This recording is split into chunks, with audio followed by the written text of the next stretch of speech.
The year 1873 was a hinge on which Clara's life swung shut. She left Missouri in the damp green of early spring, the smell of wet earth and budding dogwood still clinging to her memory like a phantom limb. In her small trunk, packed beside 2 starched dresses and a Bible, was a letter from a man named Silas Croft. His words were spare, written in a functional hand that spoke of practicality, not poetry. He owned a ranch in the Arizona territory. He needed a wife. He had been assured by the agency that she was of good character and sound health. Clara was 19. Her parents were gone, taken by consumption 2 winters apart, leaving her with little more than a strong back and a quiet disposition. The prospect of being a mail-order bride was not a dream, but a door, a way out of a life that was slowly closing in, offering only the grim choices of spinsterhood or servitude. Arizona. The word itself sounded of sun and distance, a place where a person could be scoured clean of the past and begin anew. She did not love the man in the letter, for she did not know him, but she was determined to be a good wife, to build a home from the dust and rock, to find a kind of peace in duty. The journey west was a slow, grinding affair.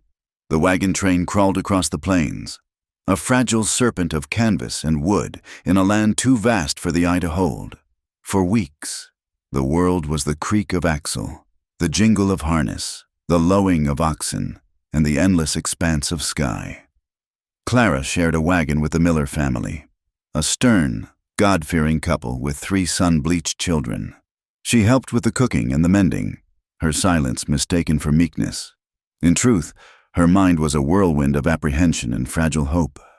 She watched the landscape change, the lush greens of the Midwest giving way to the tawny, sun-scorched plains of the high country. The air grew thinner, drier, and carried the scent of sage and something ancient, like sun-baked bone. They were in a stretch of land that was neither one territory nor another, a rugged pass carved through mesas the color of dried blood. When the world ended, it came not with a roar, but with a sharp crack of a rifle that sent a flock of crows scattering into the pale sky. Then came the yells, a gut-wrenching chorus that seemed to rise from the rocks themselves. Men on wiry ponies swarmed the wagons, their faces hard and dark under the brims of their hats. Comancheros. The name was a whispered dread around the campfires at night, a catch-all for the renegades and cutthroats who preyed on the borderlands. The chaos was absolute. The train's few outriders were cut down in the first volley. Men who had been calmly walking beside their oxen were suddenly sprawled in the dust, their lifeblood staining the thirsty ground. Misses. Miller screamed once, a sharp, bird-like cry. Before she was silenced, Clara saw it happen. A flash of a blade and a spray of crimson against the white canvas of their wagon. She was paralyzed, her breath locked in her throat. Then a hand, calloused and smelling of sweat and gunpowder, grabbed her arm and yanked her from the wagon. She was thrown to the ground, the impact stealing the air from her lungs. Above her, the sky wheeled as the raid continued, a symphony of violence and greed. Sacks of flour were torn open, bolts of cloth unfurled, and barrels of whiskey smashed and greedily consumed. When the dust settled, the silence was more terrible than the noise. The living were separated from the dead. Clara, along with 2 other women and a young boy, were herded together, their hands bound tightly behind their backs. Their captors were a cruel mix of men, their face etched with the harshness of the land they roamed. They spoke a rough patois of Spanish and English, and their laughter was a grating, ugly sound. Clara and the others were tied to a picket line like cattle. The days that followed blurred into a waking nightmare. They were given just enough water to keep them from dying and scraps of hard, greasy meat. The men's eyes were always on them, speculative and predatory. They spoke openly of selling the women in Mexico, their words punctuated with lewd gestures that made Clara's skin crawl and her stomach clench with a cold, hard knot of fear. Hope, once a small, warm thing in her chest, shriveled and died. It was replaced by a simmering, helpless rage. She was no longer Clara, the girl from Missouri. She was property, a piece of frightened flesh to be bartered. She learned to make her face a mask, to show nothing, to hoard her spirit in a deep, secret place where their taunts and their foul presence could not touch it. At night, she lay on the cold ground, listening to their drunken revelry, the coil of despair tightening around her heart. She prayed, but the words felt hollow, lost in the immense, indifferent silence of the desert. The third night, or maybe it was the fourth, time had lost its shape. A thick, wet fog rolled down from the high peaks. It blanketed the camp in a ghostly shroud, muffling sound and swallowing the light of the dying campfire. The Comancheros, made sluggish by whiskey, had posted only 2 guards. They stood leaning on their rifles, grumbling about the chill, their forms indistinct shapes in the swirling mist. Clara was dozing fitfully when a change in the night air brought her awake. It was not a sound, but a sudden absence of one. The crickets had stopped chirping. A moment later, she saw a flicker of movement near the edge of the camp, a shadow detaching itself from other shadows. It moved with a fluid grace that was utterly silent. She held her breath. The shadow slid behind the first guard. There was no struggle, just a soft, choked gasp as the man crumpled. The second guard turned, sensing something was wrong, and opened his mouth to shout a warning. The shadow crossed the space between them in 2 impossible strides. A hand clamped over the guard's mouth, and a blade glinted dully in the firelight as it drew a dark line across his throat. He fell without a sound. The figure stood over the 2 bodies for a second, then turned and moved directly toward the picket line. Clara's heart hammered against her ribs. Terror, cold and sharp, lanced through her. She was being stolen again, passed from one nightmare to the next. He was an Apache. She could see it now as he drew closer, tall and lean, clad in buckskin and moccasins, with long black hair held back by a simple leather band. His face was all sharp angles and shadows, his expression unreadable. He knelt before her, and the knife that had just taken 2 lives was now cutting the ropes that bound her wrists. She flinched, expecting pain, but his touch was surprisingly deft. The moment her hands were free, she scrambled backward, crab-like, until her back hit the wheel of a wagon. He watched her, his dark eyes betraying nothing. He made no move to grab her, no sound. He simply stood up, went to one of the captor's saddlebags, and returned with a waterskin and a piece of jerky. He set them on the ground in front of her. Her throat was a desert. She stared at the water, then back at him, her mind a storm of confusion. He was a killer, a savage in the stories told back home, but he hadn't harmed her. He had killed her captors and offered her sustenance. He gave a slight, almost imperceptible nod toward the food and water, then turned his back on her and melted back into the fog, disappearing as silently as he had come. For a long moment, Clara didn't move. Then, propelled by a thirst so profound it eclipsed her fear, she crawled forward and drank. The water was warm and tasted of leather, but it was the most precious thing she had ever known. A soft whistle cut through the fog. It was him, calling. She knew, with a certainty that defied logic, that staying here meant death or worse when the Comancheros discovered their dead guards. Taking the jerky, she stumbled to her feet and followed the sound into the mist, away from the smoldering fire and the dead men, plunging deeper into the unknown. For days, they traveled. He never spoke a word. They moved mostly at night, resting during the brutal heat of the day in the shade of rock outcroppings or within shallow caves.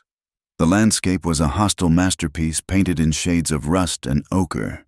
The ground was hard-packed red earth, littered with the skeletal remains of long-dead cattle and coyote. The wind was a constant, dry whisper, carrying dust that stung the eyes and caked the skin. Sun-baked stones held the day's fury long into the night, radiating heat up through the thin soles of her worn shoes. He taught her, through gesture alone, how to find water, how to read the subtle signs of the trail, how to move without making a sound. He was a part of this harsh land, while she was a foreign, fragile thing, stumbling in his wake. Her fear of him slowly subsided, replaced by a grudging respect and a profound sense of bewilderment. He was her savior, but he remained a complete enigma. On the 5th day, from a high ridge, he stopped and pointed. Far below, barely a smudge on the horizon, was a small cluster of buildings. A way station, a link back to the world she had been torn from. He looked at her, his gaze direct and unwavering for the first time. There was no kindness in his eyes, but no malice either. There was only a deep, abiding stillness, like a pool of dark water. He gave her the last of the waterskin, turned, and began walking back the way they had come. Clara opened her mouth to call out, to ask his name, to say thank you, anything, but the words wouldn't come. He didn't look back. She watched until his form blended with the rocks and the heat shimmer, until he was gone, vanishing as if he had been a dream born of fever and fog. He had freed her body, leaving her alone on the edge of civilization, with a heart still very much in chains. The walk from the ridge was a pilgrimage through hell. Each step was a negotiation with gravity, a demand on muscles that had long since given up. The sun was a hammer, beating down on her head, and the world had shrunk to the shuffling sound of her own ruined shoes in the dust. By the time Clara stumbled into the wagon ruts that passed for a road, she was no longer walking but falling forward, catching herself, and falling again. She collapsed beside a desiccated-looking sagebrush, the world dissolving into a shimmering haze. She was woken by the creak of a wagon and a gruff voice that seemed to come from a great distance. "Well now, what have we here?" A man leaned over her, his face a roadmap of wrinkles carved by sun and wind. He wore the dusty, trail-worn clothes of a mail carrier. His eyes, though narrowed against the glare, held a flicker of concern. He gave her a long drink from his canteen, the water a shock of life in her parched throat. She tried to speak, to explain, but only a dry croak emerged. "Easy there, miss," he said, helping her sit up. "No need for the whole story. I can see enough of it written on you, Comancheros." She managed a weak nod. He grunted, a sound of grim understanding. "Figured. Nearest town's a 2-day ride, and you're in no shape for it. But there's a place. Belongs to Bo. It's closer." He said the name as if it were a landmark, a solitary peak known for its distance from everything else, with a strength that belied his age. He helped her onto the buckboard seat, and the world began to move again in a painful, jarring rhythm. Bo's ranch was less a home and more a stubborn foothold against the vast, empty landscape. It was a place carved out of the wilderness, not settled into it. The house was built of solid, sun-bleached timber, flanked by a sturdy barn and a web of well-maintained corrals. A single ancient cottonwood tree stood guard by the porch, its leaves whispering in the dry wind. It was a place of stark functionality, built for work and survival, not for comfort. Bo himself seemed hewn from the same material. He came out onto the porch as the mail wagon rattled to a stop, wiping his hands on a rag. He was a tall man, with the broad shoulders and calloused hands of someone who wrestled a living from the earth. His face was weathered, his light brown hair bleached by the sun, but it was his eyes that held you. They were a pale, guarded blue, and they gave nothing away. The mail carrier, Jedediah, told Clara's story in clipped, economical sentences. Bo listened without expression, his gaze moving from Jedediah to Clara, taking in her torn dress, her scratched face, her exhausted slump. It was not a sympathetic look. It was an assessment, the way a man might judge a stray horse to see if it was worth the trouble of feeding. "I can't take her to town, Bo," Jedediah finished. "She won't make it. Figured you, well, you got the space." Bo's jaw was a hard line. He didn't believe in things that appeared from nowhere. Strangers were trouble, loose threads in the tightly woven pattern of his solitude. He looked at Clara, and for a moment, she thought he would refuse. She saw the refusal in the tightening of his lips, the slight shake of his head. Then, his gaze faltered, catching on something in her expression, the last flickering ember of a spirit that refused to be extinguished. He let out a long, weary breath, the sound of a man agreeing to a chore he didn't want. "Bring her inside," he said, his voice a low rumble. "She can take the spare room till she's on her feet." The spare room was his wife's. Clara knew it the moment she stepped inside. It was not a guest room. It was a shrine. Everything was impeccably clean, coated in a fine layer of disuse. A handmade quilt with a pattern of bluebirds lay folded at the foot of the bed. A simple calico dress, its color faded from 100 washings, hung from a wooden peg on the wall. The air held the faint, ghostly scent of lavender and soap. This was a room that had been loved, and now it was only preserved. To sleep here felt like a trespass, a violation of a grief that was so palpable it was like another presence in the room. Clara existed in the house like a ghost herself. Beau showed her the well, the kitchen, the wood pile, and then left her to her own devices. He was gone before sunrise and returned after sunset, his days consumed by the endless labor of the ranch. The silence in the house was immense, broken only by the ticking of a mantel clock and the sigh of the wind. She tried to make herself useful, to earn the sanctuary she'd been given. She scrubbed the floors, mended his torn shirts with neat, careful stitches, and cooked. Her first few meals were eaten in that crushing silence, the scrape of forks on tin plates the only conversation. Beau ate methodically, his eyes on his plate, but he never failed to clear his own dish. And once, after she baked a passable apple pie from the last of the dried apples in the pantry, he mumbled, "It's good," before retreating back into his shell. His scrutiny was constant. He wasn't unkind, but he watched her every move with a quiet, unnerving intensity, as if waiting for her to break, or to reveal some hidden, dangerous intent. Slowly, hesitantly, words began to fill the silence. It started with the necessities of the ranch, questions about the day's work, the weather, a sick calf. Then, one evening, as she sat darning a sock by the firelight, she began to talk.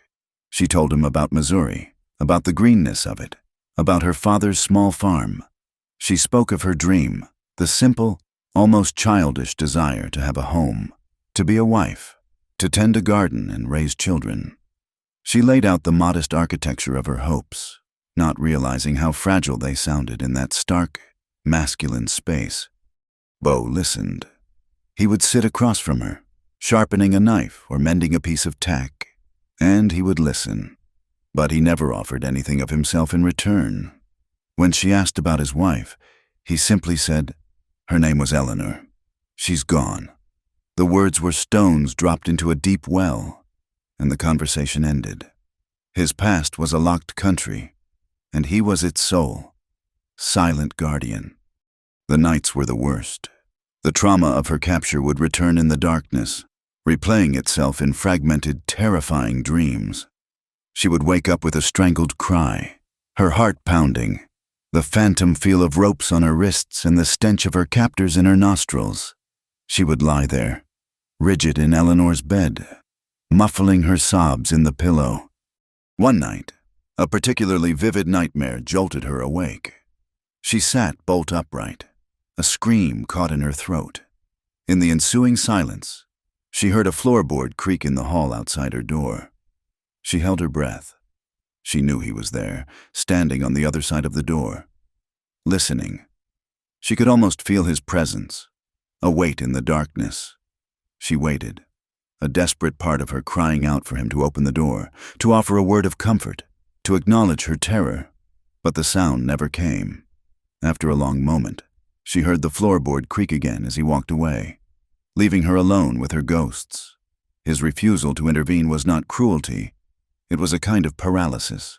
He was a man who did not know how to confront his own pain, let alone hers. A week later, a fever took hold of her, a delayed tax on her body for the ordeal it had suffered. It came on fast, starting with a chill that racked her frame and escalating into a blaze that left her delirious. She was vaguely aware of being moved, of strong arms lifting her. She drifted in and out of consciousness, caught in a fever dream where the past and present bled together. Through it all, Bo was a constant presence. He bathed her forehead with cool, damp cloths. He spooned broth between her cracked lips and held a cup of water for her to drink. His hands, usually so rough and capable with rope and iron, were impossibly gentle in her lucid moments. She would see him sitting in the chair beside the bed, his face illuminated by the soft glow of a lantern. The hard mask of the solitary rancher was gone. In its place was a profound weariness, and something else, a deep, unnameable sorrow that resided in the shadows of his eyes. He wasn't just caring for a stranger, he was tending to a wound, and it was impossible to tell if it was hers or his own. For the first time, she saw the man behind the walls, and he was as broken as she was. The fever broke after 2 days, leaving her weak but clear-headed. The dynamic in the house had irrevocably shifted. The silence was no longer empty. It was filled with an unspoken awareness, a shared vulnerability. A few days later, a rare summer storm rolled through, washing the dust from the air and leaving the world smelling of damp earth and creosote. They stood on the porch, watching the last of the dark clouds retreat toward the mountains. Later, by the well, as she drew a bucket of fresh, cool water, their hands brushed. It was a spark in the quiet air between them, acting on an impulse she didn't understand, driven by a deep, aching need for simple human contact. Clara reached out and laid her hand on his forearm. His muscles tensed beneath her touch. She looked up at him, her heart in her throat, wanting to convey all the things she had no words for: gratitude, understanding, a shared sense of survival. For a heartbeat, he allowed it. His gaze dropped to her hand, and a storm of conflicting emotions passed over his face. Longing, fear, pain. Then, as if her touch had burned him, he pulled his arm back sharply. He took a step away, putting the space of the well between them. "Don't," he said, his voice rough. He turned and walked back toward the barn without another word, leaving her standing there, her hand still outstretched, the cool, clean air suddenly feeling cold and empty. The wall she had glimpsed behind was not only back up, it was higher and thicker than ever before. Beau's isolation was a fortress, but it was not impenetrable. He needed supplies: salt, flour, coffee, ammunition, and the nearest settlement. A dusty collection of buildings named Prosperity was a day's ride away. He had put off the trip for as long as possible, but the coffee canister was finally empty. He left at dawn, telling Clara to keep a rifle near and to shoot at anything that didn't belong. It was the first time he had left her alone. His presence in Prosperity was an event. Beau Croft did not come to town for idle chatter. He did his business at the general store, his list concise, his words few, but this time was different. Martha Hemlock, a widow whose piety was matched only by her sharp tongue, cornered him by the pickle barrel. "Beau," she began, her voice dripping with false concern. "Jedediah was through here last week. He spoke of a woman at your ranch, a woman he found on the trail." Beau's face remained impassive. "He did. Well, people are talking," she pressed on, her eyes gleaming. "They say she was with the Comancheros, that she's been sullied." She let the word hang in the air, ugly and heavy. "It isn't right, you keeping a woman like that under your roof. A fallen woman. It's a stain on your good name, and on the memory of poor Eleanor." Beau slowly placed a sack of flour on the counter. He turned to face her, and his pale blue eyes were as cold as a winter sky. "What I do on my land, Martha, is my business. What you do with your tongue is yours. I'd suggest you tend to it." He paid for his supplies and left without another word, the whispers of the other store patrons following him out the door like biting flies. The story, now given the fuel of Beau's tacit confirmation, spread like a brush fire. By the time Sunday came, The entire settlement was buzzing. Clara, unaware, had spent the week feeling a fragile peace settle in her heart. She had asked Beau if she could accompany him to services. She yearned for the simple comfort of a hymn, the feel of a community, however small. After a long hesitation, Beau had agreed. It was a mistake. The church was a small, raw-timbered building that smelled of pine sap and dust. As they stepped inside, a hush fell over the congregation. Every head turned, every eye fixed on Clara. She could feel their gazes like physical blows, prying, judging, condemning. She clutched her worn Bible to her chest and followed Beau to an empty pew at the back. The sermon was on the sins of the flesh, and the preacher seemed to direct every word at her. But it was after the final amen that the true assault began. As people filed out, they gave Clara a wide berth, their faces closed and hard. Martha Hemlock stopped in the aisle, blocking their path. She looked Clara up and down, her lips curled in a sneer of righteous disgust. "So this is the creature," she said, her voice loud enough for everyone to hear. "The one taken by savages. I wonder what you had to do to survive. Girl, I wonder what kind of filth you brought back with you." She turned to the others. "And he," she pointed a bony finger at Beau, "hides this tainted baggage in his house. For shame, Beaucroft, for shame." The words struck Clara with the force of a physical blow. Sullied, tainted baggage, filth. The blood drained from her face. The church walls seemed to press in on her, the faces of the townsfolk blurring into a single, monstrous mask of judgment. She made a small, wounded sound, turned, and fled. She ran from the church, from the staring eyes, from the poison of their words, not stopping until she was back at the ranch. She didn't go into the house. She ran to the barn, to the warm, animal darkness, and collapsed in the hay, her body racked with sobs of such profound grief and humiliation that she thought her heart would break. Beau arrived a half-hour later. He had not run. He had walked out of that church with a quiet, terrible fury simmering in his eyes. He found Clara in the barn, her face buried in the hay, her shoulders still shaking. He stood in the doorway for a long moment, his hands clenched into fists at his sides. He said nothing. He simply turned, saddled his horse, and rode back toward prosperity, a storm cloud on his brow. He found the men who had been snickering the loudest in the saloon. He walked straight to a man named Cooper, who had been Martha's most vocal supporter. "You have something to say about the woman at my ranch?"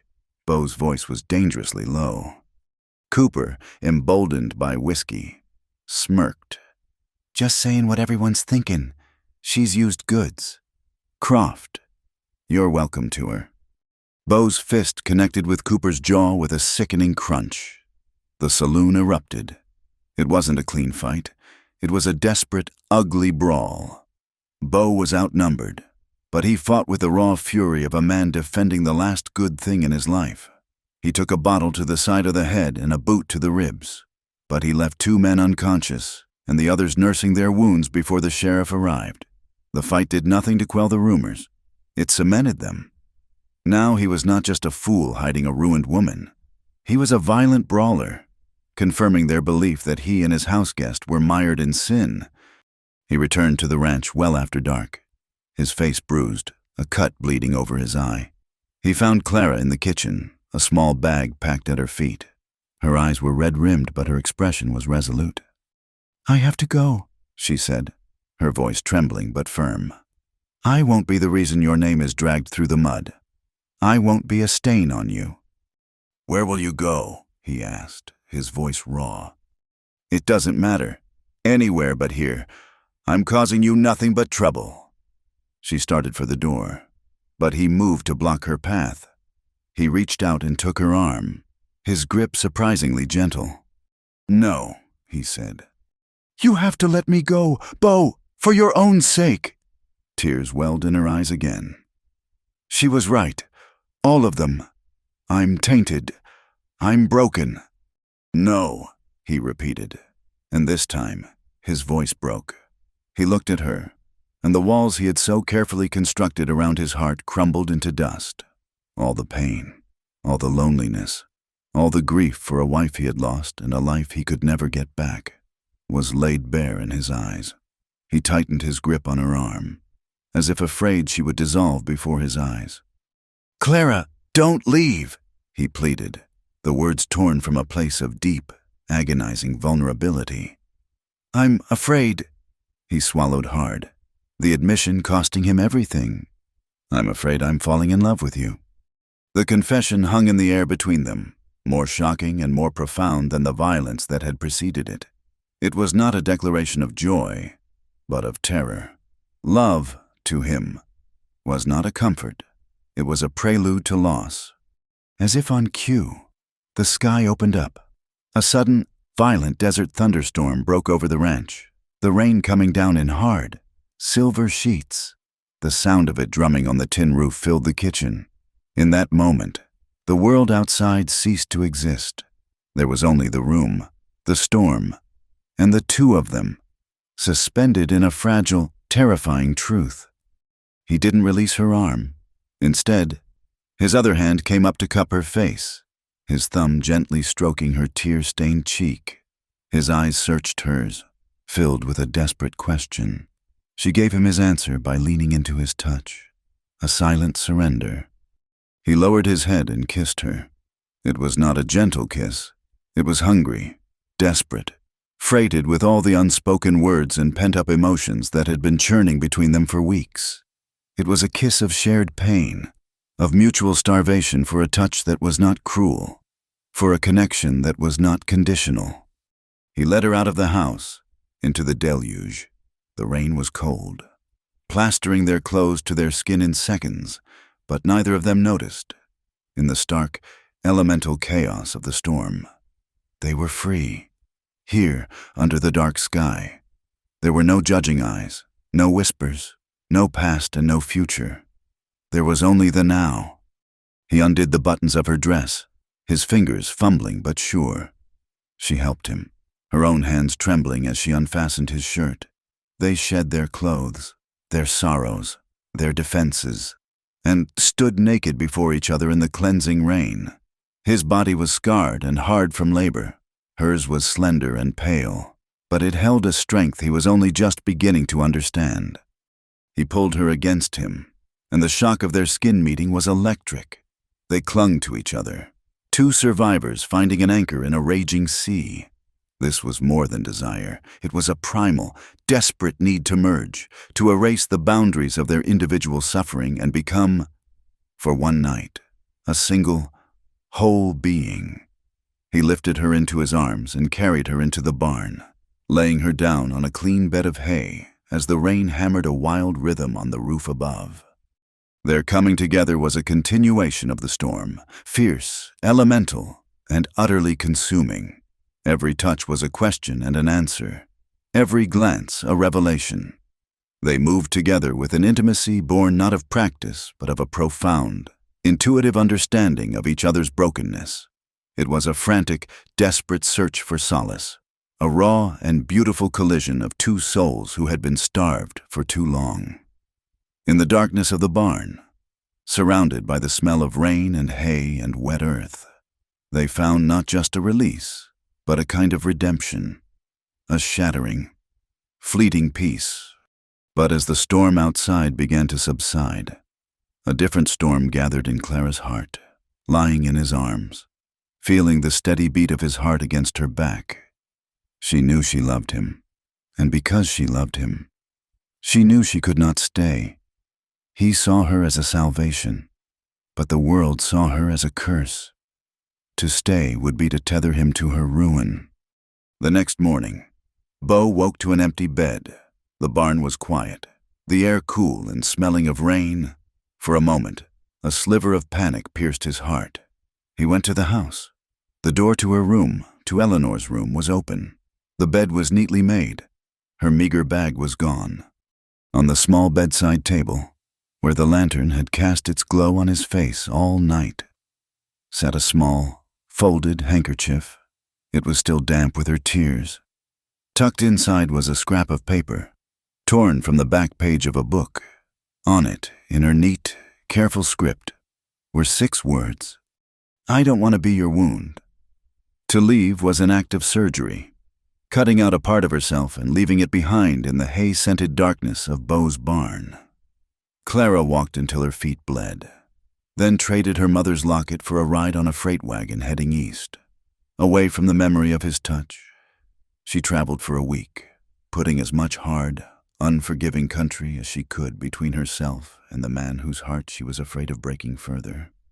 She found a place called Dry Creek Station, which was little more than a stagecoach stop with a saloon, a blacksmith, and a boarding house that smelled of stale beer and desperation. The owner, a harried woman named Mrs. Gable with tired eyes and a perpetually stained apron, hired her without asking many questions. Clara's quiet demeanor and willingness to work from sunup to sundown were currency enough. Her life became a cycle of mindless, punishing labor. She scrubbed floors, washed mountains of greasy dishes, changed dirty linens, and served lukewarm stew to weary travelers. The anonymity was a balm. Here, she was not the fallen woman or the sullied baggage. She was just the help, a shadow moving through the background. And she was grateful for the invisibility. She earned a few dollars a week in a small, windowless room in the attic. It was a life, of a sort, a penance.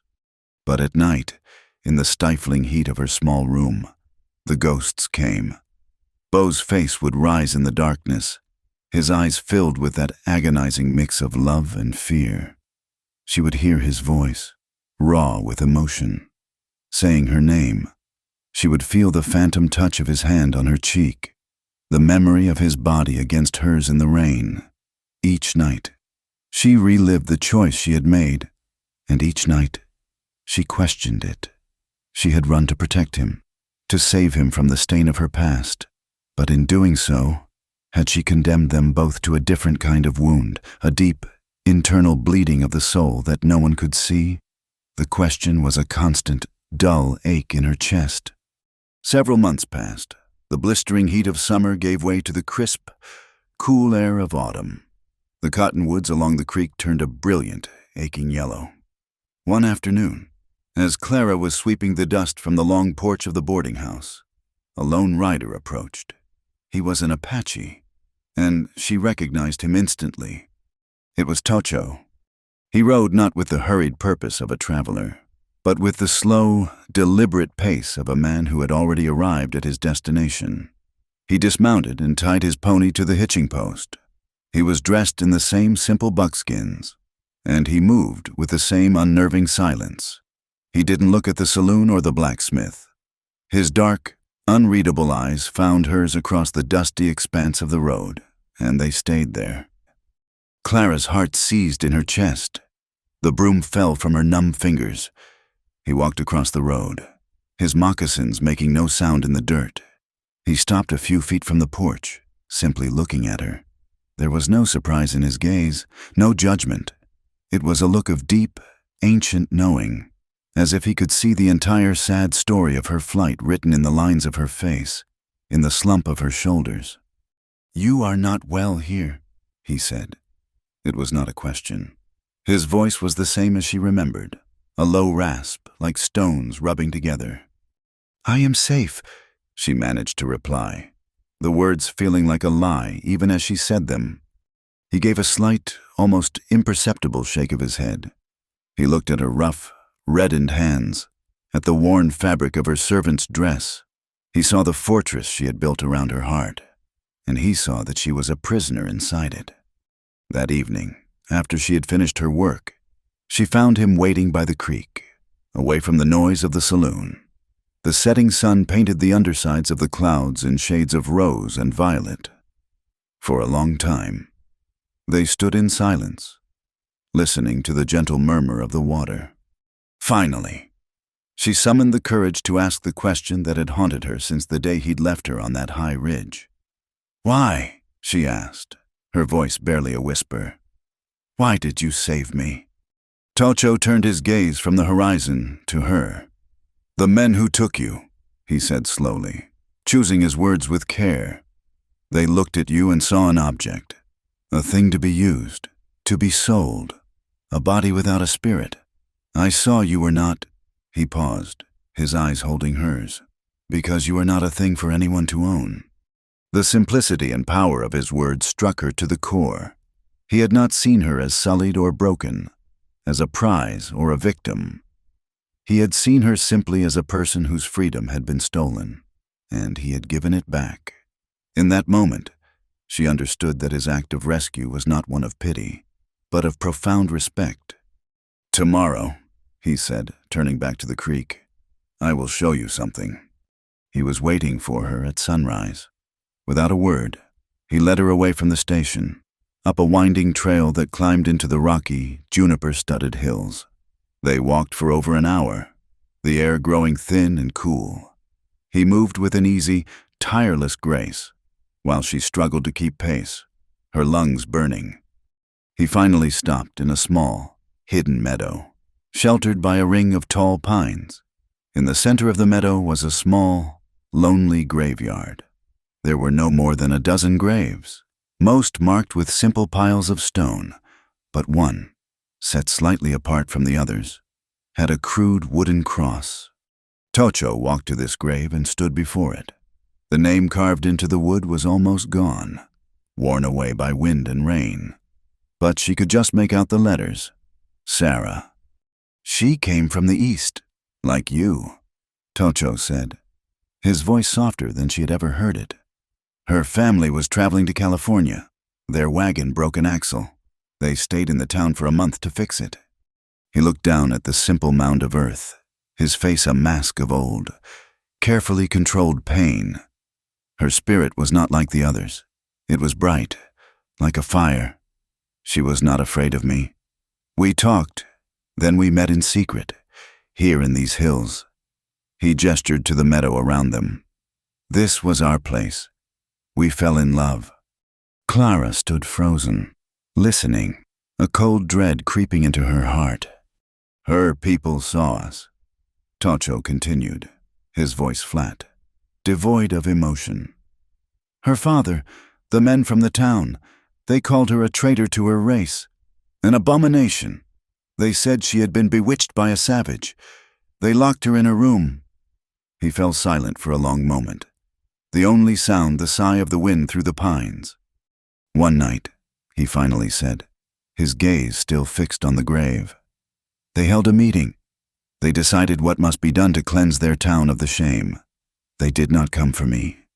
They went to her. He looked at Clara then, and for the first time, she saw the raw, bottomless grief he kept hidden behind his stoic facade. They said that a woman who would lie with an Apache was no better than an animal, and so they treated her like one. It was her own father, her own people, who killed her. They left her body in the street as a warning to others. A choked sob escaped Clara's lips. The story was so brutal, so filled with a casual, righteous cruelty, that it stole the air from her lungs. She sank to her knees, the tears she had held back for months finally breaking free. She wept for the girl named Sarah, for a love so bright and brave that the world could not bear it. She wept for Tocho, for the unimaginable pain he had carried in silence for all these years. And then she wept for herself. She finally understood. Tocho had not brought her here to share his grief. He had brought her here to teach her a lesson. He was showing her the ultimate end of letting the world's judgment rule your heart. Sarah's people had killed her body, but Clara, in her fear, was allowing the whispers of prosperity and her own sense of shame to kill her spirit. She had run from Beau, not to protect him, but because she was a coward. She was afraid of the Marthas of the world. She had believed their poison, believed that she was tainted, and in doing so, she had betrayed the one man who had looked at her and seen not a broken object, but a woman he could love. Tocho let her cry until the storm passed, his presence a silent, steady anchor. When her sobs subsided into shuddering breaths, he knelt beside her. They killed her body, he said, his voice a low whisper. Do not let them kill your heart, 2. He stood and helped her to her feet. It was time to go. As they prepared to part ways at the bottom of the trail, he reached into a pouch at his belt and pulled out a simple thong of dark leather, tied in a loop. He held it out to her. "A heart is not a thing to be hidden in a dark room," he said, pressing the necklace into her hand. "It must be worn, even if it is a target." He looked at her one last time, a long, searching look. Then, without a goodbye, he turned, mounted his pony, and rode away, disappearing into the vast, indifferent landscape that had taken everything from him, yet had somehow failed to break him. Clara stood alone on the trail, the leather thong clutched in her hand. It felt warm, as if it held some of his strength. She knew what she had to do. The lesson had been brutal, but it had been learned. She would not let them kill her heart. She would not kill it herself. She was going back. The journey back was a prayer spoken one painful step at a time. Clara sold the leather necklace Tocho had given her for a pittance, enough to buy passage on a series of uncomfortable freight wagons that got her part of the way. She walked the rest. The land she crossed was the same, but she was different. Before, she had been running away from a past. Now, she was walking toward a future, and that required a far greater courage. She was driven by the memory of a lonely grave on a hillside and the echo of a promise she had made to herself. She would not let them kill her heart. She arrived at the edge of Beau's land in the dead of night, under a sky bruised with clouds.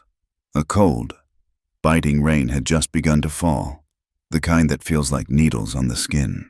Every light in the house was out.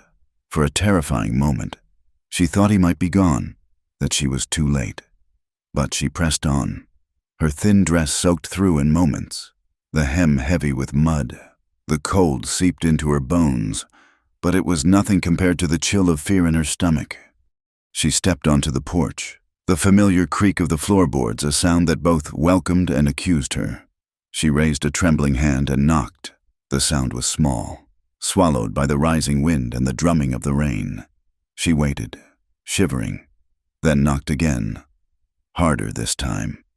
Inside, Beau was nursing a bottle of whiskey in the dark.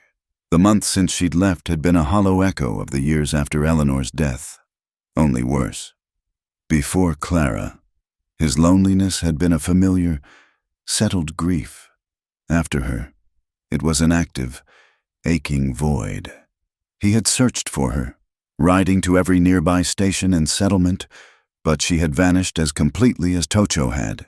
He had returned to the ranch defeated, the silence of the house a constant torment.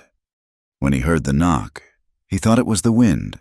When it came again, he thought it was a branch scraping against the house.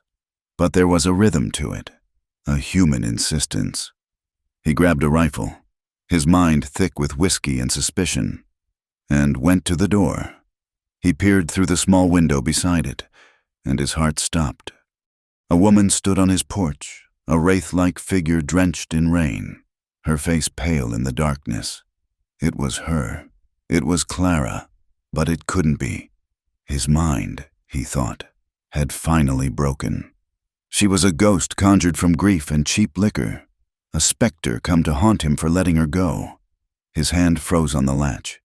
If he opened the door, the illusion would vanish, and the emptiness that rushed in to fill her space would be more than he could bear. It was safer to believe she was a dream. Clara saw his shape through the window, saw him hesitate. Her heart plummeted. He wasn't going to open the door. He didn't want her. The fight had gone out of her, replaced by a wave of utter despair. She slumped against the doorframe, her forehead pressed to the cold, wet wood. "Beau," she whispered, her voice a broken plea lost to the storm. Her movement, her utter dejection, was too real to be a phantom. A ghost would not look so defeated. A ghost would not shiver from the cold. With a surge of desperate, terrified hope, Beau threw the bolt and wrenched the door open. She was solid. She was real. Her hair was plastered to her face. Her dress was soaked, and she was trembling violently. But she was blessedly, miraculously real. He stood there for a long second, just staring, unable to process the reality of her. He could smell the rain on her, see the exhaustion etched into every line of her body. He reached out a hand, his fingers trembling, and touched her cheek. Her skin was cold and wet, but it was flesh and bone. She was alive. The breath he had been holding escaped him in a ragged, shuddering gasp. He pulled her inside, out of the storm, and wrapped his arms around her. Holding her so tightly, he was afraid he might break her. He buried his face in her wet hair, inhaling her scent, assuring himself this was not a dream. Clara clung to him, her body finally surrendering to the exhaustion, the relief, the overwhelming feeling of being home. He held her for a long time, the only sounds the dying storm outside and the frantic beating of their two hearts. When he finally loosened his grip enough to look at her, his voice was thick with an emotion he couldn't name. It was a command, a plea, and a vow all at once. "This time," he said, his blue eyes boring into hers. "Don't leave." The days that followed were a quiet resurrection. They did not speak of the time she was gone, nor of the reasons for her return. The wounds were too raw for words. Instead, they spoke through action. They fell into a rhythm dictated by the sun and the needs of the land, rebuilding their life together in small, silent increments. They mended fences side by side, the steady thud of his post driver and the quick snap of her wire pliers creating a kind of music. They rode out together to check on the cattle, moving as a single unit across the vast rangeland. She learned the names of his horses, the specific calls he used for his dogs, the way he could predict the weather by the color of the sky at dawn. He, in turn, learned the quiet language of her moods, the strength in her slender hands, the resilience that shone in her eyes. The house was no longer silent. It was filled with a comfortable, breathing quiet. Inspired by Tocho's wisdom, Clara began to study the land in a new way. She walked the hills and the creek beds, not as a trespasser, but as a student. She gathered herbs and roots, yarrow for fevers, comfrey for wounds, willow bark for pain. She spent her evenings by the fire, grinding them into powders and simmering them into salves, her hands stained with the scent of earth and pine. Bo would watch her, a sense of wonder on his face. She was not just surviving, she was becoming a healer, tending to the wounds of the world as a way of mending her own. One evening, as the sun set in a blaze of orange and purple, Bo came to her as she sat on the porch. He held no flowers, offered no flowery words. He simply knelt before her, took her hand, and said, "Marry me, Clara." She looked into his eyes, which were no longer guarded but open and clear. "There's nothing for you to marry," she whispered, the old fears still a faint echo in her heart. "I have no family, no dowry." "I have the ranch," he said simply. "And you have me. It seems to me that's more than enough." They were married a week later. There was no church, no congregation of judging eyes. They rode to a neighboring county and found a traveling circuit preacher, a kind, elderly man with a gentle face. He married them under the shade of the lone cottonwood tree in their own yard, with the horses and the vast, silent land as their only witnesses. Clara wore one of Eleanor's old dresses, which she had mended and altered to fit. It felt right, not as if she were replacing the woman, but as if she were honoring the home she had helped to build. They spoke their vows, simple and direct, promising not forever, but to stand by each other, day by day. That night, lying in his arms, in the bed that was now truly theirs, a fragile peace settled over Clara. It was a peace she had never believed she would feel again. Yet, in the darkest corner of her heart, one last ghost remained. It was the fear of her own body, the fear that the trauma she had endured had left her permanently broken, unable to fulfill the one duty expected of a wife. She turned to him in the darkness, her voice small. "Bo?" "I'm here." She hesitated, then forced the words out, the question that held all her shame and insecurity. "What if I'm barren?" she whispered. "What if what those men did means I can never give you a child?" He was silent for a moment. She braced herself for an answer of empty reassurance, or worse, a confirmation of her fears. Instead, he shifted, pulling her closer. He took her hand and placed it over his own heart, letting her feel its strong, steady beat. Then, he moved his hand and laid it gently on her chest, directly over her own heart. He leaned in and kissed her forehead, his voice a low, steady rumble in the quiet room. "Your heart is beating," he said. "It's beating for me. Right here, in my house, in my arms." He pressed his hand a little firmer, as if to impress the truth of his words into her very soul. "As long as that's true," he whispered, "I have everything I will ever need." The peace they had built was a fragile thing, a house of glass in a land of stone. They knew it, felt it in the vast silence that surrounded them, but they had allowed themselves to hope it would last. That hope was shattered on a hot, windless afternoon when the dust on the horizon resolved itself into a group of 5 riders. They were not cowboys or prospectors. They rode with a hard, military-like purpose, and the rifles they carried were not for hunting deer. They were gun runners, men who trafficked in the violence of the borderlands, led by a man with a scarred face and cold, dead eyes. They had been using the remote canyons to move their illicit cargo and had stumbled upon Beau's ranch by chance. To them, it was an oasis of opportunity. Fresh horses, cattle for food, a well-defended position to use as a base, and a woman. Beau saw them coming from the barn. "Clara!" he yelled, his voice sharp with an urgency she had never heard before. "Get in the house, bar the door and get the rifle. Do not come out." She didn't hesitate. She ran inside, her heart pounding, and did as he said, her hands fumbling with a heavy wooden bar. She grabbed the Winchester from its rack over the mantelpiece, the cold weight of the steel a terrifying reality in her hands. Beau walked out to meet them, his own rifle held loosely at his side. He stopped a good 50 yards from the house, positioning himself in the open, drawing their attention. "This is private property," he called out, his voice steady and clear. "State your business and move on." The scarred man laughed, a dry, ugly sound. "Your property?" he sneered, reining in his horse. "I think you misunderstand the situation. We like this place. We're taking it." His men fanned out, their intentions clear. This was not a negotiation. "You'll be taking a bellyful of lead first," Beau said, raising his rifle. The world exploded in gunfire. Beau was fast, firing and dropping behind a water trough for cover. He hit one of the men in the shoulder, sending him reeling from his saddle. But he was one man against 5. Bullets splintered the wood of the trough around him, kicking up dust at his feet.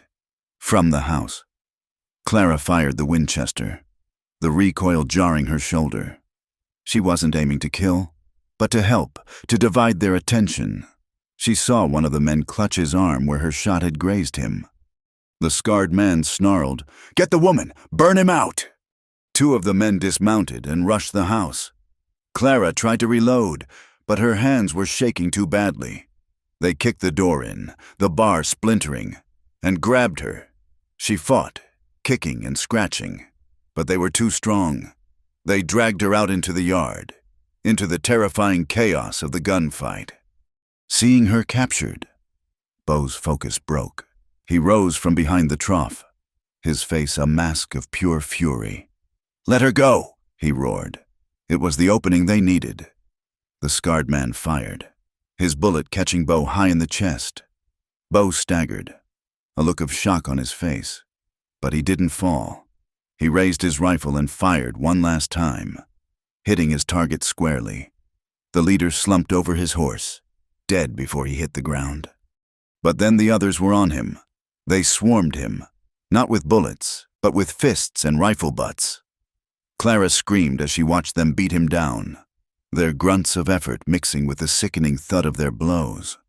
Beau fell to his knees, then to the dust, and lay still. One of the men, his face flushed with adrenaline, grabbed a lantern from the porch and smashed it against the dry timber wall of the barn. Flames erupted, catching instantly, licking up the side of the structure with a hungry roar. "Let's see how he likes it now," the man cackled. They grabbed Clara, intending to take her with them, and began dragging her toward their horses as the fire began to spread. The heat, an intense, terrifying wave. It was then that the ghosts arrived. From the rocks and the heat shimmer of the high country, they appeared 4 Apache warriors, materializing as if from the earth itself. They moved with a silent, deadly purpose, their arrows making no sound until they found their marks. 2 of the gunrunners fell, arrows protruding from their throats, their eyes wide with surprise. Tocho was among them. He moved not like a man, but like a force of nature. He was on the man holding Clara before the outlaw even had time to turn. His knife flashed once, and the man crumpled, releasing his grip on her. Tocho didn't pause. He ran to Bo's still form, while another warrior engaged the last gunman in a brutal, hand-to-hand struggle. The ranch was an inferno. The barn was fully engulfed, and sparks had caught the roof of the house. Black smoke billowed into the sky. Tocho knelt beside Bo, quickly assessing the damage. He was alive, but barely, with a strength that seemed impossible. Tocho lifted Bo's limp body and threw him over his shoulder. "We go now," he commanded. He led the way, back toward the hills, as the other Apache joined him. Leaving the last gunrunner dead in the dust, they left the fire, the dead, and the ruin behind, melting back into the landscape as silently as they had come. They traveled for hours, climbing higher into the mountains, into a world of rock and shadow. Tocho never faltered, carrying Bo's weight as if it were nothing. Finally, he led them to a narrow crevice, almost invisible between 2 massive boulders. It opened into a small, dry cave. He laid Bo down gently on the sandy floor. The reality of what had happened crashed down on Clara. She looked from Bo's pale, blood-stained face to the distant, orange glow that was her burning home. A wave of nausea and despair washed over her.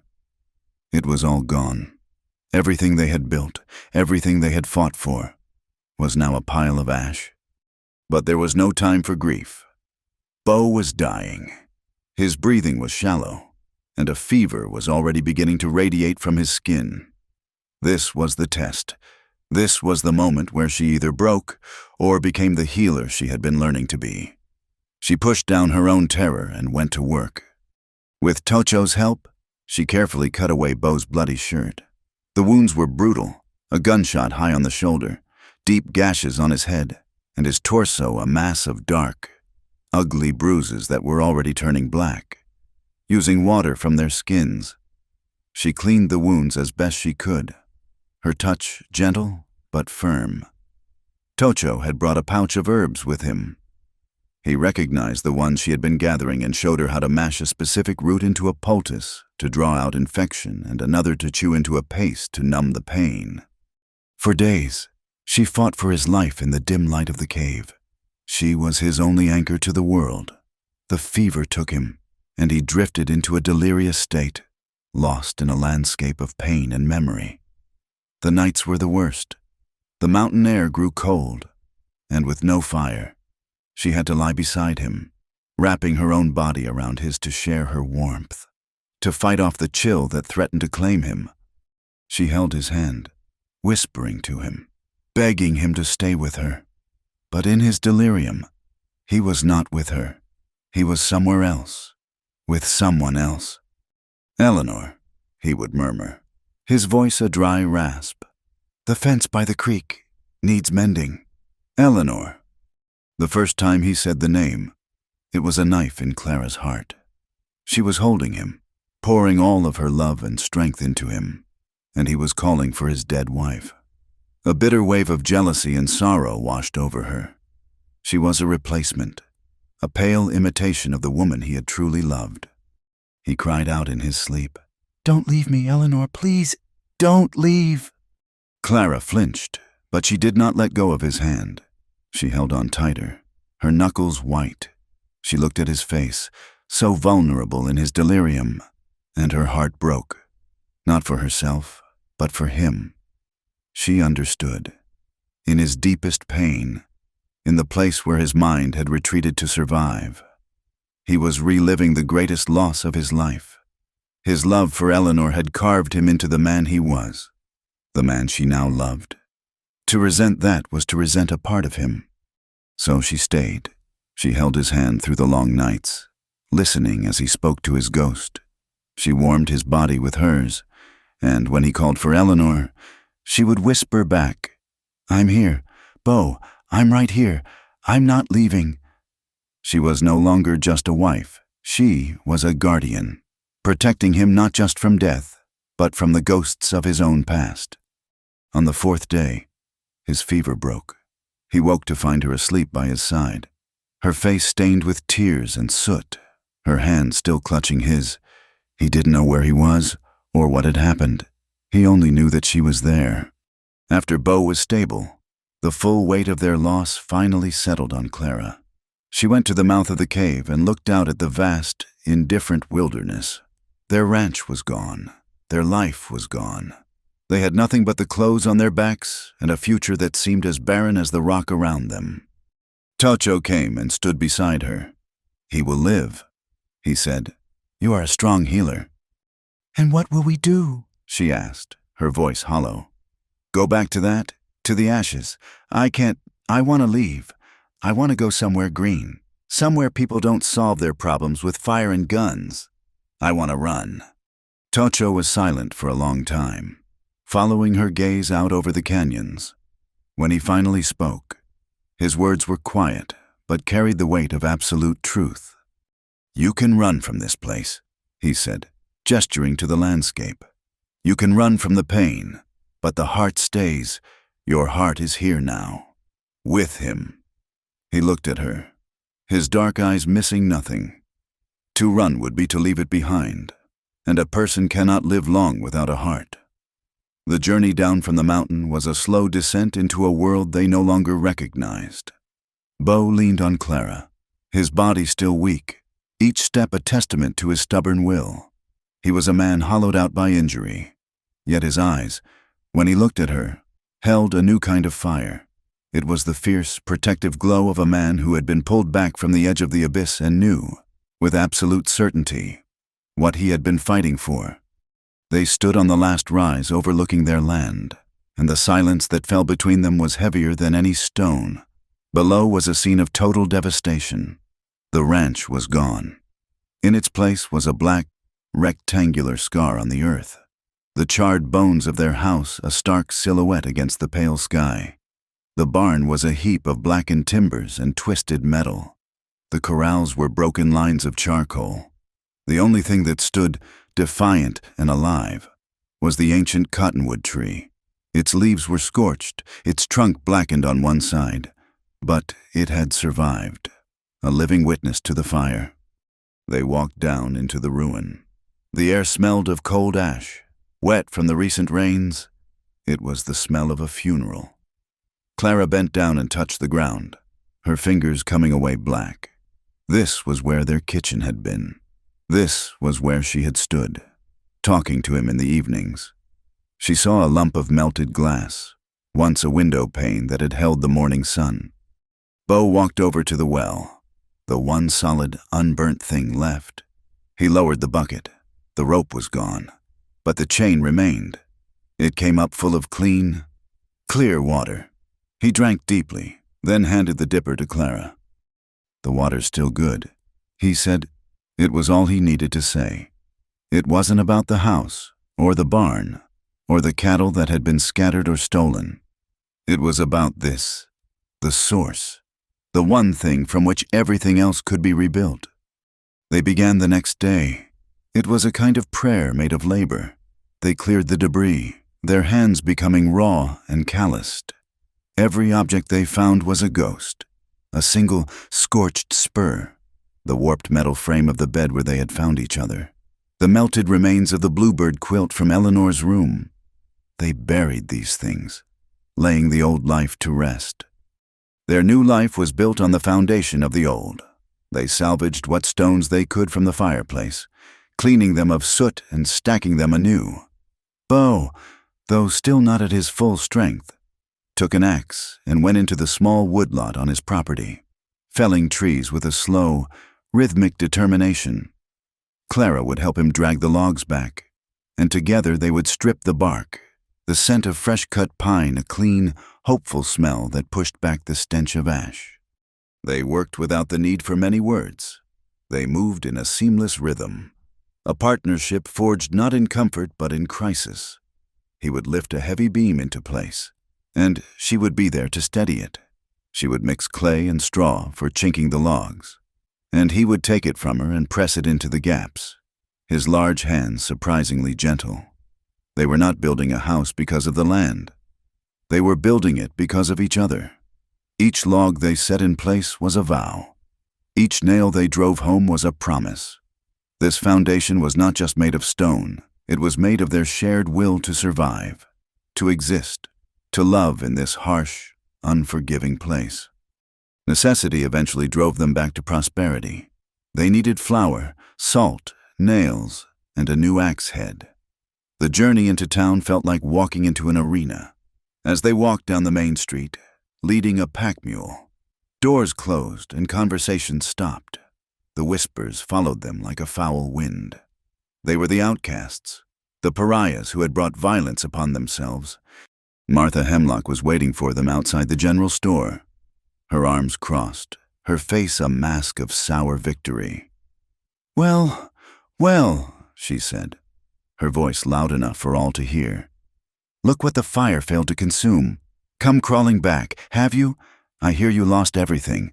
God's judgment, I expect, for the sin in that house." Bo tensed, his hand instinctively balling into a fist. But before he could speak, Clara stepped forward. She was no longer the frightened girl who had fled the church in tears. Her face was calm, her eyes steady. She looked directly at Martha Hemlock, not with anger, but with a kind of weary pity. "We have come for supplies, Mrs. Hemlock," Clara said, her voice clear and even. "If you will excuse us." She walked past the woman and into the store, Bo at her side. Her refusal to engage, to be shamed, was more powerful than any angry retort. It left Martha sputtering in the street, her poison having found no purchase. That day, a change began. A boy, no older than 10, had fallen from a loft and had a deep, ragged gash in his leg. The town's doctor was a drunk, and he was nowhere to be found. The boy's mother was frantic, her son pale and losing blood.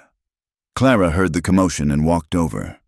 The crowd parted before her, their curiosity overriding their condemnation. She knelt beside the boy, her movements calm and assured. "Bo," she said without looking up, "bring me the bag with the herbs, and clean water." She worked quickly, cleaning the wound with a focus that shut out the staring faces. She stitched the gash closed using a needle and thread from her mending kit, her stitches small and neat. Then she made a poultice of yarrow and comfrey leaves, the way Tocho had shown her, and bound it tightly to the boy's leg. "Keep him warm," she told the mother, handing her a small packet of willow bark. "Make a tea from this for the fever and the pain." She asked for nothing in return. She simply stood, gathered her things, and walked with Bo back to their pack mule. It was the first stone in a new foundation. A week later, an old man suffering from crippling arthritis sent a boy to their half-built cabin to ask if the Croft woman could help. She made him a salve that eased his pain. When an influenza swept through the town, she brewed teas and syrups, tending to sick children while their own mothers were too ill to do so. She took in 3 orphans whose parents had succumbed to the illness, sharing the little food they had. The whispers did not stop, but they changed their tune.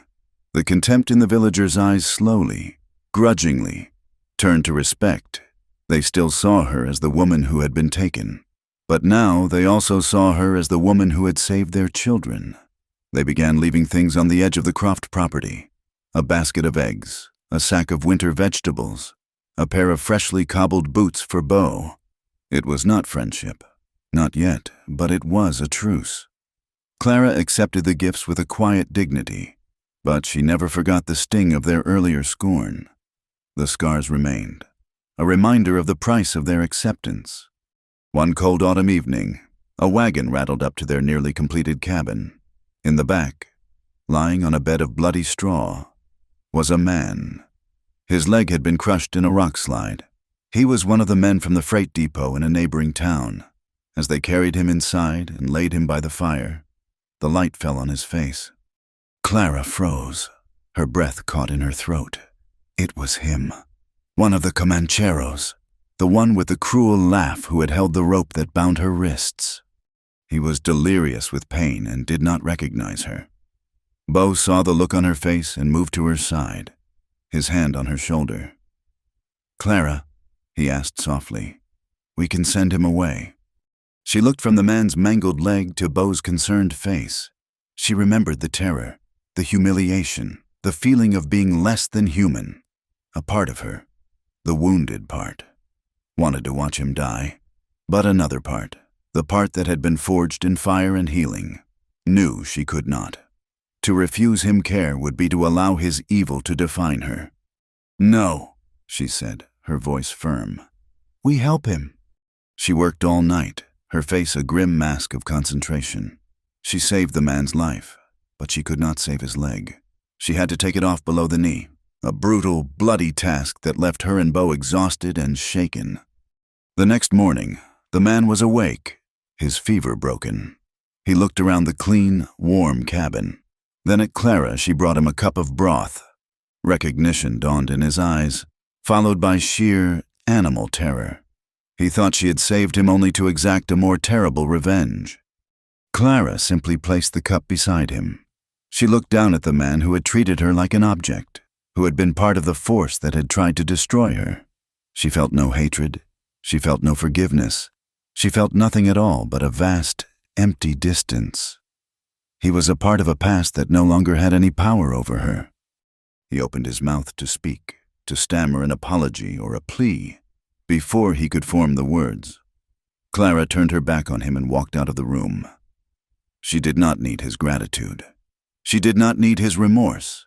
In saving his life, she had severed the last chain that bound her to her past. She was finally and completely free. A year turned, peeling away like the bark of the cottonwood tree, revealing new growth beneath. The black scar on the land where the old house had stood was now the foundation for a new beginning, and that beginning had grown beyond what either Bo or Clara could have imagined. Their cabin, rebuilt with their own hands, was no longer a solitary outpost but the heart of a small, thriving community. Bo had raised a new, larger barn, and beside it stood a small bunkhouse. 2 more small cabins were under construction near the creek. The ranch was no longer a place of solitude. It was a sanctuary. The 3 orphans Clara had taken in during the influenza were the first to call it home. They were soon joined by others. A young woman cast out by her family for having a child out of wedlock. An old prospector whose lungs had given out, with nowhere else to go. A family who had lost their farm and arrived with nothing but a lame horse and 2 hungry children. They were the broken, the forgotten, the ones for whom society had no place. On Bo and Clara's ranch, they found one. It was not a place of charity, but of shared labor and mutual respect. Everyone worked. The children tended a large vegetable garden under Clara's watchful eye. The men helped Bo with the cattle, which he was slowly rebuilding, and the construction. The women cooked, mended, and turned the main cabin into a true home, filled with the sounds of life that had been absent for so long. Clara, with her knowledge of herbs and healing, was the community's undisputed doctor and spiritual center. Bo, with his quiet strength and deep knowledge of the land, was its anchor. They did not rule, they guided.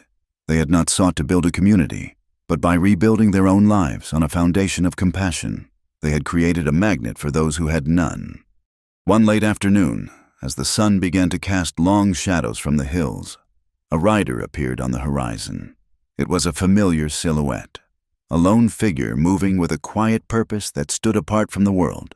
It was Tocho. He rode into the bustling yard and dismounted. The children stopped their play to stare at the silent Apache warrior. The men and women paused their work, an uneasy quiet falling over the ranch. Tocho's eyes, however, saw only Clara. She came out onto the porch, wiping her hands on her apron. She had seen him coming, had felt his presence before he was even visible, a subtle shift in the air that only she would notice. She smiled, a genuine, welcoming smile that reached her eyes. "You've built a good thing here," he said, his gaze taking in the new buildings, the garden, the faces of the people who now called this place home. A new tribe. "A new family," she corrected softly. She came down the steps and stood before him. The uneasy quiet from the others faded into the background. In that moment, there were only the two of them, two survivors bound by a history no one else could ever understand. "I cannot stay," he said, and she knew from the tone of his voice that this was not a brief visit. "My people are moving on. The Bluecoats have given us new land, far to the north, a great journey. It is time for me to go with them. This world, the world of the white man, is no longer my fight." Clara's heart felt a pang of loss, deep and true. He had been a ghost, a guardian, a teacher. His silent presence had been a thread running through the most terrifying and transformative chapters of her life. "Will I see you again?" she asked, though she already knew the answer. He shook his head slowly. "No, my path goes one way now, and yours is here." He looked past her, toward the cabin, where Bo now stood on the porch, watching them. He was not jealous or suspicious. He was simply watching the woman he loved say goodbye to the man who had, in his own way, saved them both. Tocho gave a slight, almost imperceptible nod of respect to Bo, which Bo returned. Clara stepped forward and wrapped her arms around Tocho. It was not a hesitant touch, but a full, strong embrace of gratitude and farewell. He was stiff at first, unaccustomed to such contact, but then his hand came up and rested gently on her back. She pulled away just enough to look him in the eye, her own eyes shining with unshed tears. "When you found me," she said, her voice thick with emotion, "I was an object, a thing to be sold. You saved my body, Tocho. You gave me back my life." She paused, taking a breath. "But my heart, it was still a prisoner. I was so afraid, so full of shame. I would have let it die in that dark room inside of me forever." She glanced back at Bo, a look of profound love on her face. "He was the one who saved my heart. He broke down the door and refused to let me hide. He loved me when I believed I was unlovable." She turned her gaze back to Tocho, her voice dropping to a whisper. "But you were the one who taught me to see it. You showed me the grave on the hill. You taught me that a heart is not a thing to be hidden, that it must be worn, even if it is a target. I would never have had the courage to come back, to fight for this life, if it weren't for you." He simply looked at her, his dark eyes holding a universe of unspoken understanding. He had lost his love to the world's hatred, but in saving this woman, he had ensured that another love, just as unlikely, would survive it, perhaps in some small way. It was a final victory for the bright spirit of a girl named Sarah. He stepped back and mounted his pony in one fluid motion. He looked down at her one last time. "Do not let them kill it. Clara Croft," he said, and then he turned and rode away, not looking back, a lone figure heading north, disappearing into the setting sun, leaving the world he no longer belonged to behind him. Clara watched until he was gone. She felt a tear slide down her cheek, but it was not a tear of sadness. It was a tear of release, of an ending that was also a beginning. She turned and walked back to the porch, into the arms of her husband. That night they slept the deep, dreamless sleep of those who are finally, truly safe. They woke before the others, in the gray, pre-dawn light. They dressed in silence and walked hand in hand to the small rise where the cottonwood tree stood, the same place where they had first seen the ruin of their home. Now, the view was different. Below them was a sleeping community, a testament to their resilience. The first hint of the sun was a red line on the eastern horizon. A cool wind swept up from the plains, rustling the dry grass, carrying the scent of sage and distant rain. It was the same wind, the same land, but it no longer felt hostile. It felt like home. Bo pulled her close, his arm wrapping around her shoulders. She leaned her head against his chest, feeling the steady, reassuring beat of his heart. They stood together, watching as the sun climbed into the sky, spilling molten gold across the vast, open prairie. He bent his head and kissed the top of her hair. "You know," he said softly, his voice a low rumble against her ear, "the day I first saw you, I thought you were just another piece of trouble the world had sent my way." She smiled, a small, private smile. "And was I?" He was silent for a moment. Then he tightened his grip, pulling her even closer. He kissed her forehead, a gentle, reverent touch. "This time," he whispered, his voice full of a quiet, unshakable conviction, "no one can take you from me." In the brilliant, clean light of the new day, their shadows stretched long behind them. They were not just a man and a woman, but two survivors, standing together on a piece of land they had reclaimed from ashes and despair. They were two souls who had survived prejudice, violence, and the deepest darkness, to finally, simply, love. Thank you for listening to this story here at the Wild West Campfire. We'd love to know where you're tuning in from, so drop a comment below and let's connect. If you enjoyed this tale, please consider subscribing to the channel and sharing your thoughts.